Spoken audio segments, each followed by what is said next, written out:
Middlesbrough's summer transfer window is clicking into gear with the club closing in on a deal to sign one of Europe's top wonderkids. Fabrizio Romano confirmed the news on Thursday evening that Middlesbrough were close to signing Sverre Nypan on a loan deal until the end of the season. Now, Nypan is a player who is very, very highly regarded in the world of football. He's someone who was playing for Rosenborg in Norway previously. He completed a permanent move to Manchester City just earlier this summer. It was only a month ago that that deal went through. That deal was worth around about £12.5 million, with City really keen to snap up the 18-year-old, citing him really as one of the top young prospects in football at the moment. Now, Nipan is a player who has a huge technical ability. He's someone who has a really bright future ahead of him. But first team football at Man City was always going to be tricky this season, given the wealth of competition at the Etihad Stadium under Pep Guardiola. So the decision was made that Man City would be willing to loan him out to another club in order for him to play regular first team football. The priority was always going to be him staying in the United Kingdom. The challenge obviously being to adapt to life in England, the rigors and the physical challenges of what that will bring, and so ultimately a move to the Championship sort of made sense. Now Middlesbrough have got a really good relationship with Man City, particularly over the last couple of seasons. You think of the players like Mika Hamilton and Morgan Rogers who we've signed from there. So Nipan was a player who Middlesbrough were very, very keen to sign this summer. Now, according to a report from Teesside Live from Craig Johns, Middlesbrough have always been a big admirer of Nipan. Previous to him signing for Man City, he was a player that Middlesbrough have been targeting for a long time. He's been one of Middlesbrough's notorious long-term targets who Kieran Scott and his recruitment team have been tracking. But any prospect of signing him on a permanent basis was kind of pushed to one side, really, when clubs like Man City and some of Europe's other biggest clubs were interested in signing him. Obviously, it was going to be no competition if he was going to be choosing between a permanent move to Man City or Middlesbrough. But Middlesbrough made that interest known once he moved to City, that they would be keen to bring him into the club on a loan deal until the end of the season. And it now seems like that deal is going to be happening. City seem to be happy with the move to offer him regular first team football.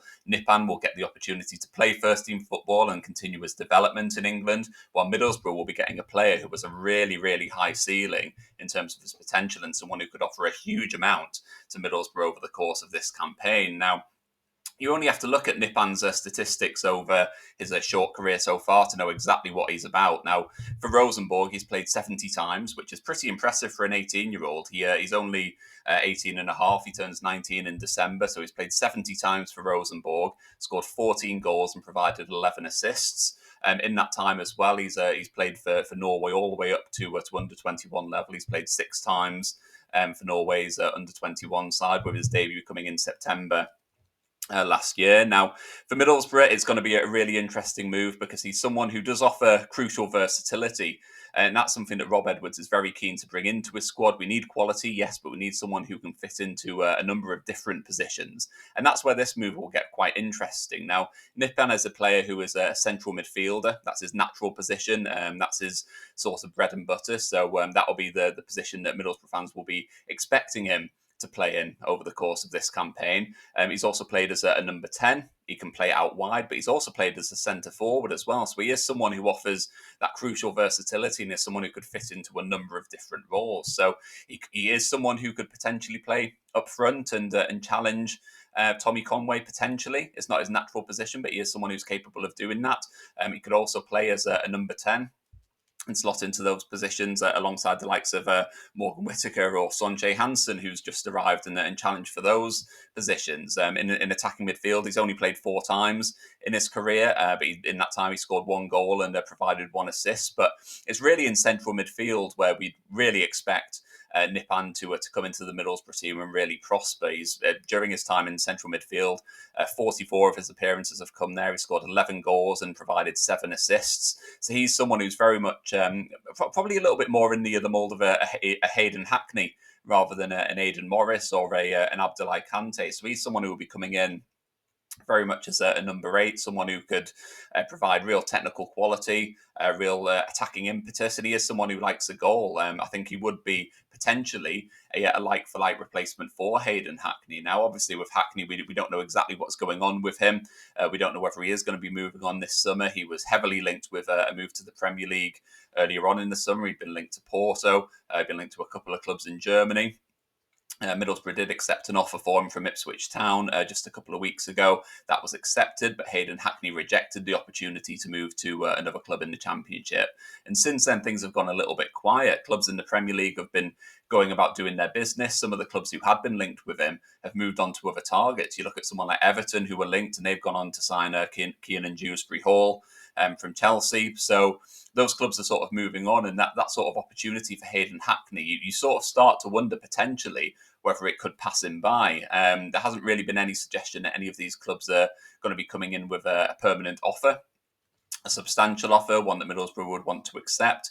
It does very much seem like the interest in him has been, I don't know, maybe a little bit media driven. Maybe he is a target for these clubs, and he is someone who's wanted by them, but could potentially be a third or a fourth or a fifth choice in that central midfield area. And so at the time of the recording, it just sort of feels like he's not someone who's a real priority. So we don't really know what's going to happen with Hayden Hackney and whether he's going to stay with Middlesbrough beyond the end of the summer transfer window. Obviously, we're now in the middle of the month. There's not a huge amount of time left, so time is ticking if Middlesbrough are going to sell him this summer. But I think with the signing of Nypan, it does probably mean that if he was to leave, we have someone in a similar mould to him, someone who can play that similar style of play. But if Hackney does stay and we end up with both players together, then that could be a really, really exciting midfield duo there. It does really open up some options for Rob Edwards in terms of what he can do with the team. Yes, he's playing only with two central midfielders at the moment, which are Aidan Morris and Hayden Hackney, but there's the opportunity there for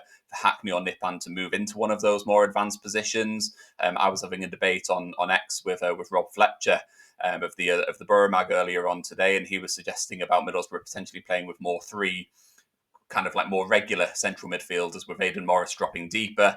Potentially that could be Hackney and Nypan in a slightly more advanced role as sort of two number eights ahead of him. So that will be another interesting solution. And I think ultimately that's what it's about for Middlesbrough. I think it's kind of having as many options as possible going into the rest of the season. Rob Edwards does of his formation, he does of his way that he wants to play, but ultimately it's about having players who are versatile, and so he can mould his team around the opposition and make sure that we are as effective as possible. So this is going to be a really exciting deal. It does seem like it's going to be completed sooner rather than later. So it's certainly one that I'm excited about, and given his reputation as one of Europe's top players, he is certainly a player that I'm excited to see in a Middlesbrough shirt, to see how he gets on. And I want to hear from you as well. What do you think about the signing of Nypan? Is he someone that you'd like to see in a Middlesbrough shirt? Drop into the comments below. Let me know what you think about that. But he's not the only player who has been linked with Middlesbrough in the last couple of days.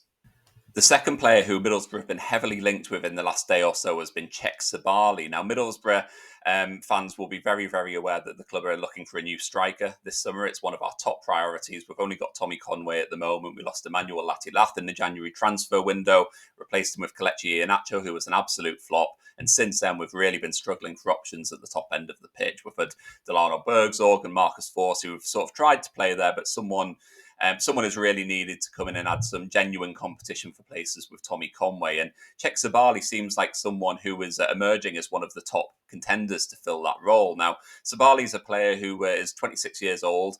He currently plays in France with Ligue 1 side Metz. And he's someone who enjoyed a really good season last season. He scored 15 goals in 30 starts in the French top flight, which is a really impressive tally. Now, Sabaly's someone who is a natural number 9. That's his main priority. As we were just saying with Nypan, Middlesbrough are looking for players who can play in a number of different roles. His main position is as a number 9, an out-and-out striker, but he can also play in those supporting roles in behind. He can play off the left, he can play off the right, he can play as a sort of number 10. So he is someone who'll be able to play in a couple of different positions. Now, reports have suggested that Middlesbrough had agreed a deal to sign him, that deal was very, very close to happening. But it seems at the moment that deal isn't quite there just yet. Sabaly has a year left in his contract with Metz, and Middlesbrough did make an offer for him. But it seems like at the moment, Middlesbrough's offer was turned down. It seems like Metz are looking to secure a bigger fee for Sabaly than what Middlesbrough were willing to offer. Now, a report from Teesside Live said that Middlesbrough sources indicate that their most recent offer was as much as they're willing to pay at the moment, and they're now looking at alternative options. Now, that really makes sense for Middlesbrough. Of course, we're looking at a number of different players for this position. We want to get the best deal possible, and so this could play out in a number of different ways. Obviously, Middlesbrough, if they are looking at other strikers, it may be that we look to pursue one of our other targets as a priority. It might be that we're just sort of playing hardball with Metz, who they're in a bit of a vulnerable position. If Sabaly's only got a year left on his contract, they risk potentially losing him for nothing next summer. So Middlesbrough do sort of hold the cards in that regard. I don't think Metz have too much of a leg to stand on for demanding a higher fee, particularly if Sabaly does make it clear that he wants to leave.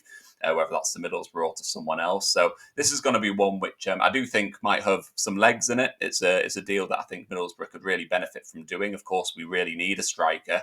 That is going to be a real priority in the last couple of weeks of the transfer window. And Sabaly would be a player who would fit the bill. In terms of his goal scoring output, but also in terms of his versatility. So it's certainly one to keep an eye on. Middlesbrough, as I said, they do desperately need a striker. I think any injury to Tommy Conway would be a disaster at this point, given that he's the only real out-and-out number 9. So bringing in someone to support him would be a real boost. But certainly Middlesbrough's transfer window is taking shape. Of course, we've already signed a few defenders. We've signed Alfie Jones, we signed Callum Britton, we signed Abdoulaye Kante in midfield. Earlier this week, we signed Sonjay Hansen, who's come in to add some real spark to the attacking third of the pitch. And if we do sign Nypan as well, that's another real piece of quality who's coming into Middlesbrough's team. He's a young player. He is someone who will probably take a little bit of time to adapt, but he is someone I think who Middlesbrough fans would be really enjoying watching over the course of this campaign. He's so highly rated. He's highly rated by Man City. And if Middlesbrough can get even a glimpse of that potential of what he's got, I think that'd be a really good signing. So if we can do that, and then we can move on to signing a striker and a left wing back, I think suddenly Middlesbrough squad is kind of starting to take shape. I think there's been a few sort of worrying comments, I guess, over the last month or so that Middlesbrough's transfer business has been done too slowly. But ultimately, the main thing is about getting there in the end. It's about getting to the end of August and making sure that we do have a squad that's capable of challenging for the duration of this season. Now, at the moment, we're not quite there, but hopefully, if we can get some of these signings over the line, we'll be in a really strong position come the rest of the season. So let me know what you think about these two players. Let me know what you think about Nypan. Let me know what you think about Sabaly and if these two signings could be game changers for Middlesbrough. Drop into the comments below. Let me know what you think. And if you have enjoyed this video, please do hit like, please do hit subscribe, and I'll catch up with you next time.